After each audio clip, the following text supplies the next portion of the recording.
Buenas tardes, mi nombre es Natalia González Boruel, soy estudiante de quinto semestre de la carrera de fisioterapia y nos encontramos en Top GDL para presentar neurodinámica en miembro superior. Primeramente hablaremos sobre el sistema nervioso, que es uno de los sistemas más importantes de nuestro organismo y a su vez uno de los más complejos. Las características excitables del tejido nervioso permiten la generación de impulsos nerviosos que hacen posible la comunicación y la regulación de mayor parte de los tejidos del organismo. Si nos centramos en el sistema sensitivo motor e integrador, podemos decir que las vías motoras y sensitivas proporcionan el camino para las aferencias hacia el encéfalo y la médula espinal, y las eferencias hacia los órganos para inducir respuestas como la contracción muscular. A su vez, el sistema nervioso se encarga de transmitirnos una sensación indispensable para la supervivencia, que es el dolor, y este tiene una función protectora, ya que alerta de condiciones nocivas para el organismo, presentando dichas sensaciones dolorosas, a veces de una manera desproporcionada frente a estímulos leves, cronificándose a causa de una lesión o incluso apareciendo sin una causa evidente. Debido a estas dos funciones del sistema nervioso, la fisioterapia se emplea en una técnica a través de la cual podemos valorar si el problema tiene un origen nervioso y si a través de su rehabilitación se puede mejorar la función y así aliviar el dolor, siendo este el origen de la neurodinámica. ¿Qué es la neurodinámica? Es una intervención dirigida a restaurar una homeostasis alterada en el sistema neuroinmune mediante la movilización del sistema nervioso y otras estructuras que lo rodean. A través de ella podemos evaluar la mecanosensibilidad del tejido neural, la aplicación de movimientos debidamente administrados y secuenciados que estresan o alivian las diferentes estructuras neuromusculoesqueléticas, con especial atención al tejido neural. Estos movimientos pretenden alterar, aunque sea temporalmente, la mecánica y o la fisiología de una parte en particular del tejido neural. Una vez reproducimos los síntomas en una determinada área corporal, mantiene dicha área corporal inmóvil y valora los cambios provocados por el movimiento de una articulación involucrada en la prueba, pero situada a distancia del área sintomática. Esta maniobra denomina diferenciación estructural. Señala al tejido neural como fuente de los síntomas, siendo la única manera de poder diferenciarlo de una patología musculoesquelética. Su justificación se basa en la continuidad anatómica y mecánica del sistema nervioso, al tratarse de una componente preferiblemente sin relación estructural directa con el área sintomática, excepto por medio del sistema nervioso. Este componente diferenciador produce cambios a distancia que afectan mecánicamente al tejido neural y en menor medida al resto de las estructuras musculoesqueléticas. Ahora veremos las funciones mecánicas del sistema. El sistema nervioso es capaz de soportar ciertas fuerzas mecánicas que permiten al fisioterapeuta abordar problemas como rigidez, dolor y debilidad, tomando en cuenta los siguientes aspectos. La tensión puede soportar cierto tipo de tensión y en este caso el nervio es capaz de elongarse durante un tiempo definido.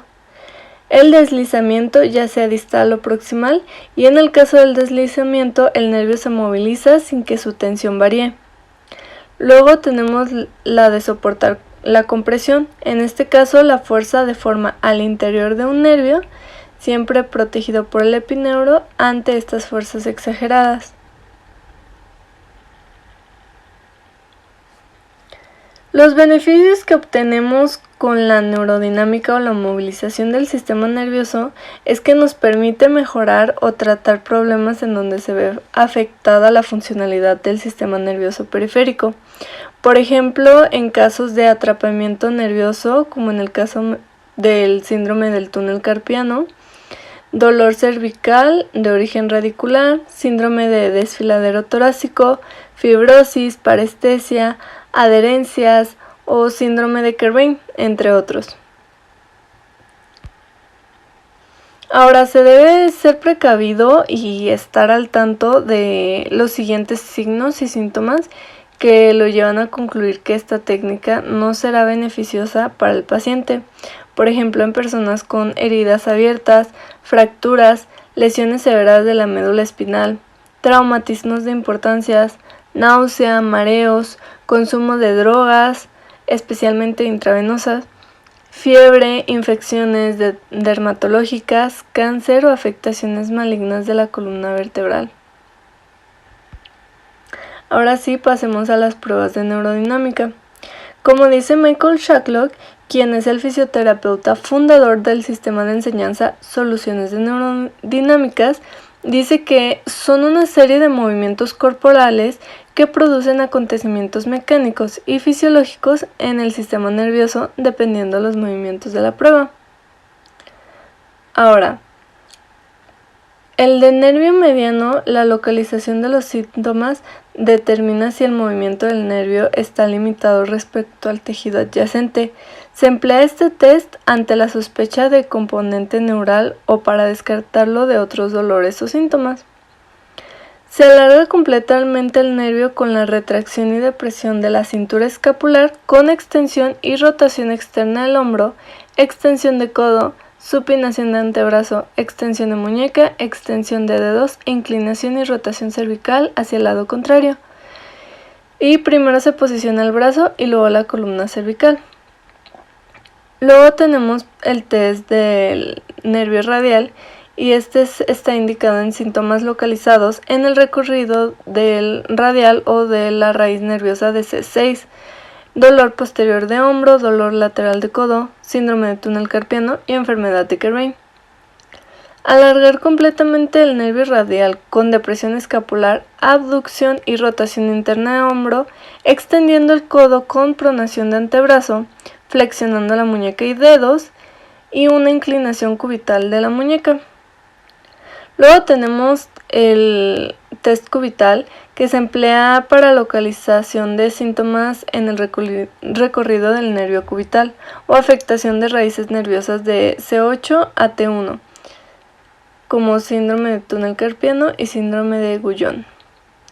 Se alarga el nervio cubital con retracción y depresión de la cintura escapular, extensión y rotación externa del hombro, flexión de codo, supinación o pronación de antebrazo, extensión o inclinación radial de la muñeca, extensión de dedos e inclinación y rotación cervical hacia el lado contrario de la exploración, y se posiciona primero el brazo y después la columna cervical.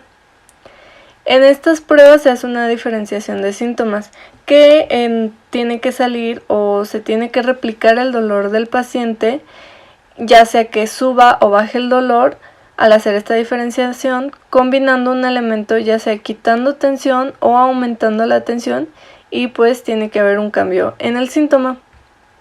Para los ejercicios se utilizan estas mismas técnicas de las pruebas, ya sea generalmente se utiliza más el deslizamiento para no alterar mucho o irritar el nervio. Y se hace con las mismas especificaciones de cada uno, ya sea dependiendo cuál es el afectado, y pues dependiendo lo que tenga es cómo se va a mover, ya sea en las primeras fases del test o completando el test, y puede ser con tensión o puro deslizamiento. Muchas gracias, eso ha sido todo de mi parte.